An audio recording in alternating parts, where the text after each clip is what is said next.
ఇప్పుడు బ్యాక్టీరియాని good bacteria చేసే అవకాశం అందరిలో అవకాశం ఉంటుంది, అందరికి చెయ్యొచ్చా, ఎలా చేయొచ్చు? ఫస్ట్ మనం బ్యాడ్ బ్యాక్టీరియా ఏమున్నాయని చెక్ చేయాలి. మనకి ఈ మెటాజీనోమిక్స్ చేస్తే తెలిసిపోతుంది. టెస్ట్ మనం మోషన్ తీసుకొని అన్ని మేము ల్యాబ్ లో అన్ని ఆల్ బ్యాక్టీరియా జీన్స్ చెక్ చేస్తాం.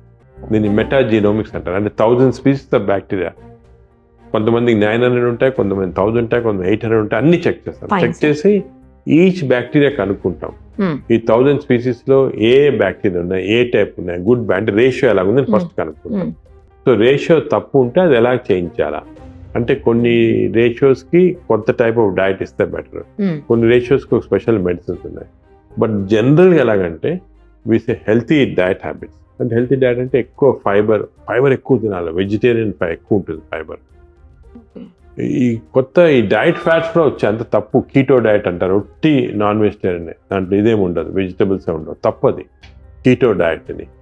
అదేవిధంగా డిఫరెంట్ హై కొలెస్ట్రాల్ డైట్, ఇవన్నీ డిఫరెంట్ టైప్స్ ఆఫ్ ఫ్యాట్స్ వచ్చాయి డైట్లో.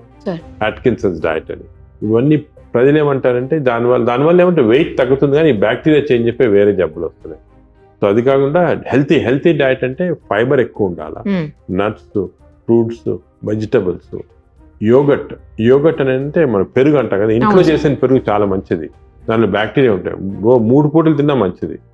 అది కూడా తెలియదు. పబ్లిక్ ఏమనుకుంటారు పెరుగు చల్ల, దానివల్ల ఈ న్యూమోనియా వస్తుంది అనుకోని, అది తప్పది. పెరుగు చాలా మంది దానిలో బ్యాక్టీరియా ఉంటాయి. సో పెరుగు 3 times 3 పూటలు కూడా మంచిదే, పెరుగు ఒకటి. అదేవిధంగా కొన్ని ప్రోబయాటిక్స్ ఉంటాయి కొన్ని దాంట్లో. ఫర్ ఎగ్జాంపుల్ కెఫీర్ అనేది మన వాళ్ళు తక్కువ లేదు, బటర్ మిల్క్, మజ్జిగ అవి ఎక్కువ, చీజ్ దాంట్లో ఎక్కువ. ప్రీబయాటిక్స్ అంటే కొన్ని ఫుడ్స్ వల్ల బ్యాక్టీరియా తయారవుతాయి.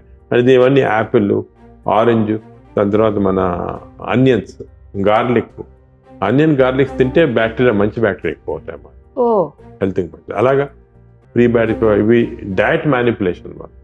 అదేవిధంగా మనకు స్పెసిఫిక్ గా ఈ బ్యాక్టీరియా తక్కువ ఉన్నాయంటే మనం క్యాప్సూల్స్ లో ఆ బ్యాక్టీరియా ఇవ్వచ్చు, బ్యాక్టీరియా ఇంక్రీజ్ చేయొచ్చు మనం కంటెంట్స్. అదేవిధంగా వీళ్ళు కొన్ని మెడిసిన్స్ తీసుకుంటారు, యాంటీబయాటిక్స్ కాకుండా వేరే మెడిసిన్స్ కూడా, అసిడిటీ తగ్గించడానికి మెడిసిన్స్ తీసుకుంటారు. దానివల్ల బ్యాక్టీరియా చేంజ్ అయిపోతుంది, చెడ్డ బ్యాక్టీరియా వస్తుంది.